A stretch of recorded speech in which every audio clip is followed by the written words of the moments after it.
முன்னாள் முதல்வர் புரட்சித் தலைவர் எம்.ஜி.ஆரின் 109வது பிறந்த நாளை முன்னிட்டு ஆண்டிப்பட்டி வைகை சாலை பிரிவில் உள்ள அவரது திருவுருவ சிலைக்கு அதிமுகவினர் சார்பில் ஆண்டிப்பட்டி மேற்கு ஒன்றிய செயலாளர் லோகிராஜன், கிழக்கு ஒன்றிய செயலாளர் வரதராஜன் மற்றும் முன்னாள் சட்டமன்ற உறுப்பினர் தவசி ஆகியோர் தலைமையில் மாலை அணிவித்து மலர் தூவி மரியாதை செலுத்தினர். அதனைத் தொடர்ந்து பொதுமக்களுக்கு இனிப்புகள் வழங்கப்பட்டது.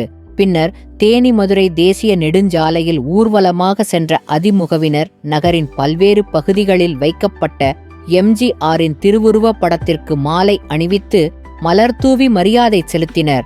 1000த்திற்கும் மேற்பட்ட பொதுமக்களுக்கு அன்னதானம் வழங்கப்பட்டது. இந்த நிகழ்ச்சியில் உடன் பேரூர் செயலாளர் அருண்மதி கணேசன் உள்ளிட்ட அதிமுக மாவட்ட ஒன்றிய நகர பேரூர் கிளைக்கழக நிர்வாகிகள் ஏராளமானோர் கலந்து கொண்டனர். தேனி மாவட்டம் ஆண்டிப்பட்டி தாலுகா செய்தியாளர் கண்ணன். கன்னியாகுமரிக்கு வந்தீங்களா? எங்க போகணும்னு தெரியலையா? கவலை வேண்டாம், ஒரே ஒரு கால் போதும். உங்களை பாதுகாப்பாக சுற்றி காட்டும் SR Cabs Tour பேக்கேஜ்கள் கிடைக்கும். பாதுகாப்பான பயணம், 24 மணி நேர சேவை. இப்பவே புக் பண்ணுங்க. SR Cab Kanyakumari.